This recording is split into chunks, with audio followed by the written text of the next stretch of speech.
Assalamualaikum warahmatullahi wabarakatuh. Perkenalkan, nama saya Randia Hidayatullah dari SMKR 1 Sukaluyu. Di sini saya akan mempresentasikan tentang periferal motherboard. Nah, yang pertama di sini ada yang namanya soket prosesor. Soket prosesor itu untuk memasang prosesor. Prosesor adalah otak komputer. Nah, terus di sini ada slot memori atau RAM. Ini berguna untuk memasang RAM sebagai memori utama. Nah, nomor 3 ini ada notebook. Notebook ini untuk mengatur antara prosesor dan RAM. Terus nomor 4 ada shotbrick. Shotbrick ini untuk membantu notebook dengan perangkat lain. Terus yang nomor 5 ada yang namanya slot PCI Express X16. Ini untuk kartu VGA versi modern. Nah, di sini ada slot PCI Express X1. Ini berguna untuk kartu tambahan. Nah, di sini ada slot AGP. Slot AGP ini untuk kartu VGA versi lama. Nah, di sini ada slot PCI.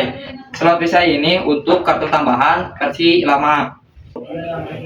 BIOS ini untuk program dasar yang mengatur proses booting. Terus BIOS ini harus menggunakan baterai. Nah, baterainya bernama baterai CMOS. Baterai CMOS ini untuk menjaga pengaturan BIOS dan waktu tetap tersimpan.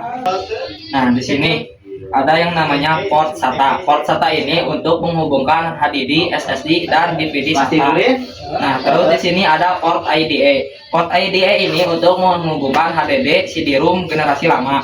Nah, di sini juga ada yang namanya port floppy. Port floppy ini untuk menghubungkan floppy disk. Nah, di sini juga ada yang namanya port power. Port power ini untuk menyalurkan daya dari power supply ke motherboard. Nah, terus di bagian sini ada yang namanya back panel. Back panel ini adalah sekumpulan komponen yang berada di belakang casing. Nah, di sini ada yang namanya PS/2 mouse. PS/2 mouse ini berguna untuk mouse generasi lama. Nah, di sini juga ada PS/2 keyboard. PS/2 keyboard ini untuk keyboard generasi lama. Nah, di sini juga ada yang namanya port paralel. Port paralel ini biasanya untuk printer generasi lama. Terus di sini ada juga yang namanya port serial. Port serial ini biasanya untuk perangkat serial lama. Nah, di sini juga ada yang namanya port RJ45. Port RJ45 ini berguna untuk menghubungkan komputer ke jaringan atau ke internet LAN. Nah, di sini juga ada yang namanya port USB.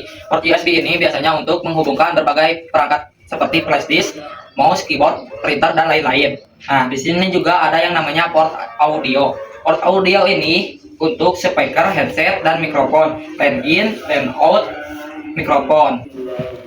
Dan ada dua tambahan periferal lagi, yaitu port SPDIF untuk koneksi audio digital. Dan ada satu lagi, yaitu port fireware.